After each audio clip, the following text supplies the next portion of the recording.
Hey everyone, welcome to Daily News Analysis for January 9.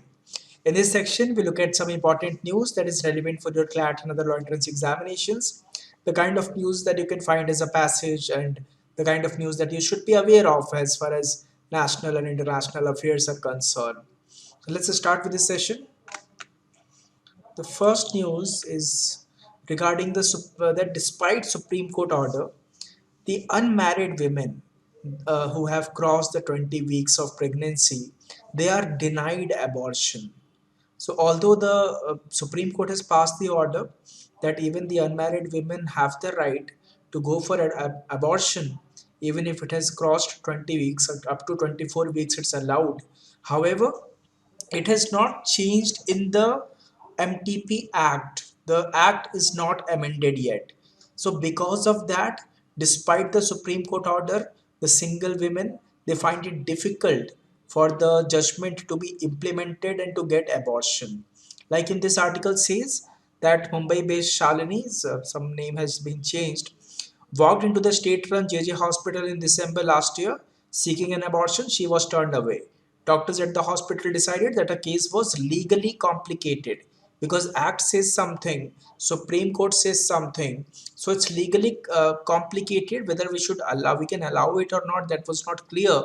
Her pregnancy had crossed 20 weeks. She was unmarried, and the reason for her pregnancy was determined as due to failure of contraception.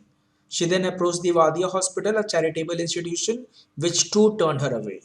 She wanted to discontinue her pregnancy as she was not ready to have the baby. When her pleas at the two hospitals fell on deaf ears, she had to finally move the Bombay High Court, citing the Supreme Court judgment to get a favorable recourse.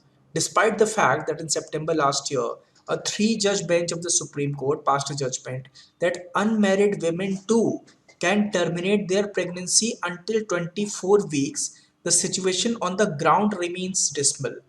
Women have to run from pillar to post to seek abortion.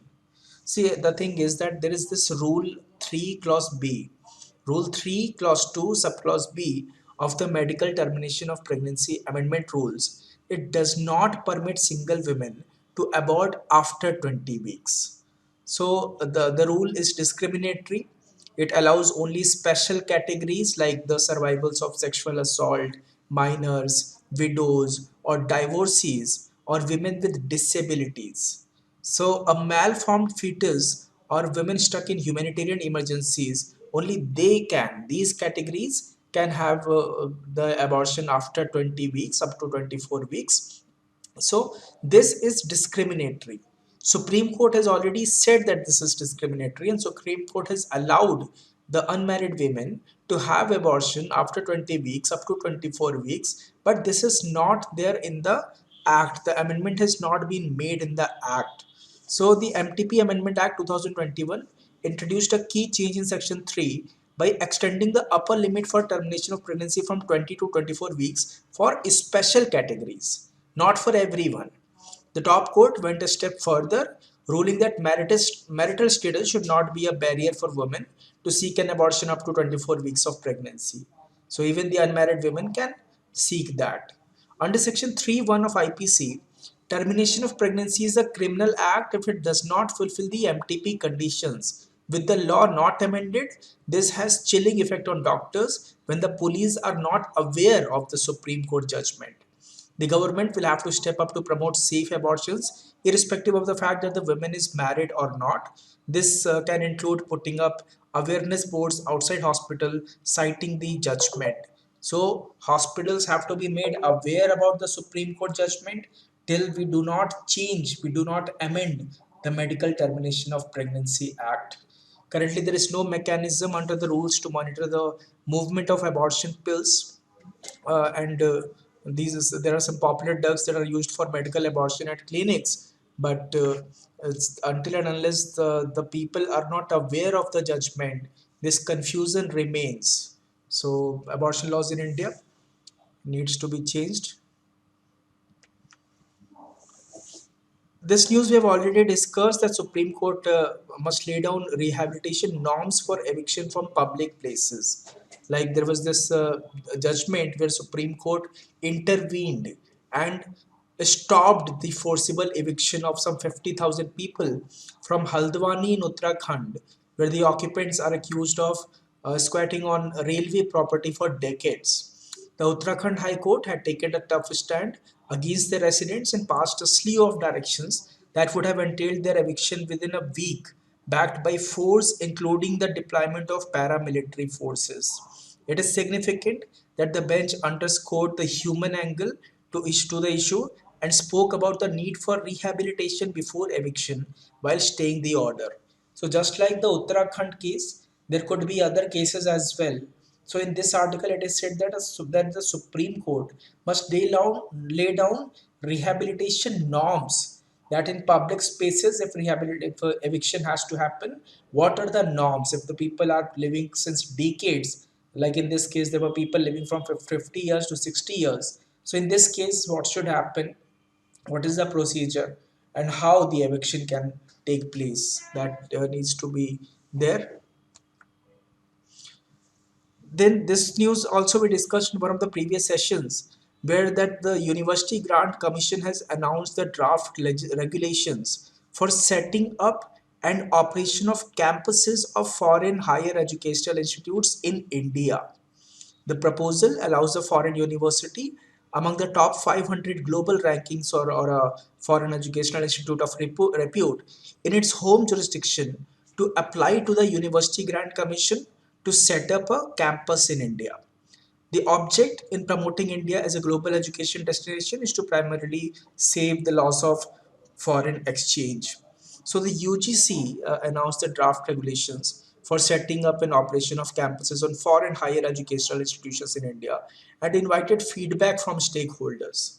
The proposal allows a foreign university among the top 500 global rankings or a foreign institute of repute in its home jurisdiction to apply to the UGC to set up a campus in India. Such a campus can evolve their own admission process and criteria to admit domestic and foreign students. It will also have the autonomy to decide its fee structure and will face no caps that are imposed on Indian institutions. So now the foreign universities can set up campuses in India. However, the national education policy, it says that the top 100 universities in the world will be facilitated to operate in India through a legislative framework. According to Fukran Kamar, a former advisor for education in the erstwhile Planning Commission, the draft regulation doesn't follow the text of the NEP, rather uses it as a pretext. He explains that while the NEP talks about creating a legislative framework, the government is following the regulatory route. Critically, the NEP also proposes attracting the top 100 universities, while the UGC draft permits universities with top 500 global rankings. The objective in promoting India as a global education destination is apparently aimed at saving loss of foreign exchange. The Prime Minister of Sweden has said that Sweden can't make Turkey demands for NATO bid. So Turkey, which has for months blocked NATO membership bids by Sweden and Finland, has made some demands that Sweden cannot accept. Turkey has confirmed that we have done what we said we would do, but it also says that it wants things that we can't, that we don't want to give it. Sweden and Finland broke with decades of military non alignment and applied to join the US led defense alliance in response to Russia's February invasion to Ukraine. But Turkey has refused to approve their bid until the two countries take steps, including joining Turkey's fight against banned Kurdish militants. Most of Turkey's demands have involved Sweden because of its more robust ties with the Kurdish diaspora. Finland's foreign minister said that the country would join NATO at the same time as its neighbor. We fell short, says Tata Sons chairman on Air India flight crew. You must have come across this piece of news where a passenger urinated on a fellow passenger, and no action was taken by the flight administration. It was only later when the news came on the in light that some action is being taken. So the incident on Air India flight AI 102 on November 26 has been a matter of personal anguish to me and my colleagues at Air India. Air India's response should have been much swifter. We fell short of addressing the situation the way it should have been said, he said in a statement 5 days after the incident came to light. Mr. Chandrasekharan said the airline would review and repair processes to both prevent and address incidents of unruly behavior. So these were some important news that were relevant for January the 9th. So despite Supreme Court orders, single women are finding it difficult to have the abortion done when it crosses 20 weeks because it has not been changed in the MTP Act. This was a timely halt when the Supreme Court intervened, but Supreme Court also laid down guidelines regarding eviction from public places. Foreign universities can set up campuses in India now. Sweden cannot meet the Turkey demands for NATO bid, and Tata Sons chairman has said that we fell short on the Air India flight row. Thank you so much. This is all for right now. See you next session with more set of news.